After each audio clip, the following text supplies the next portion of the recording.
ఇక్కడ షీట్‌లో మనము సమ్ జేసినాం.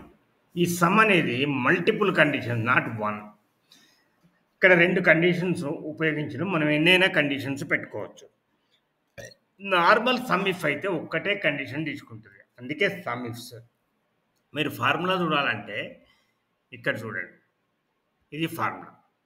అదేవిధంగా ఇక్కడ ఫార్ములా. నేను అదే ఫార్ములాలో ఇక్కడ ఎంటర్ చేస్తాను చూడండి.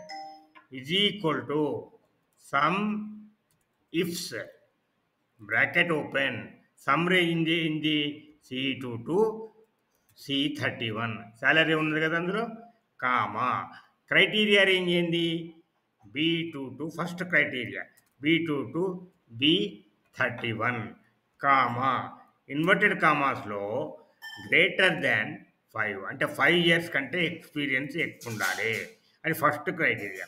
ఇప్పుడు రెండో క్రైటీరియా ఎంటర్ చేద్దాం.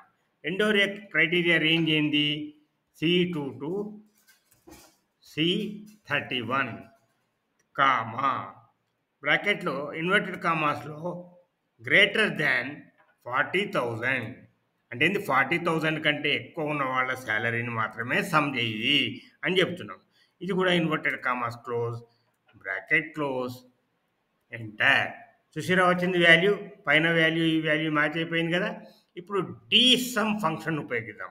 Is equal to the sum bracket open database ఏంది A2 టు C31 ఇక్కడ మనం హెడర్స్ పెట్టాలి. హెడర్స్ కూడా పెట్టాలి దీనిలో D1లో A1 టు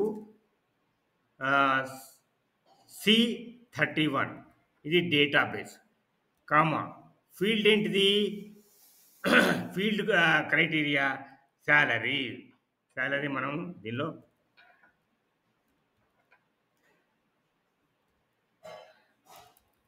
సేమ్ రాయాలి. తప్పు రాస్తే అది ఇది చేంజ్ అయితే తప్పు పోయే అవకాశం ఉంది. శాలరీ ఇన్వర్టెడ్ కామాస్ క్లోజ్ ఇది క్రైటీరియా ఇది ఫీల్డ్. ఈ ఫీల్డ్ను మనం సమ్ చేయాలి.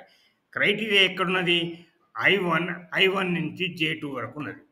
I1 టు J2 ఇప్పుడు మనం బ్రాకెట్ క్లోజ్ చేసి ఎంటర్ చేయాలి. వచ్చింది చూసిరా. ఈ విధంగా వేరు ఫార్ములాలు ఉపయోగించి మల్టిపుల్ కండిషన్స్ను బేస్ చేసుకొని మనం సమ్ చేయవచ్చు. Sum if and the sum మీకు ఏది వీలైతే ఏది బాగుంటే ఏది జ్ఞాపకం ఉంటే ఏది కన్వీనియంట్గా ఉంటే దాన్ని ఉపయోగించండి.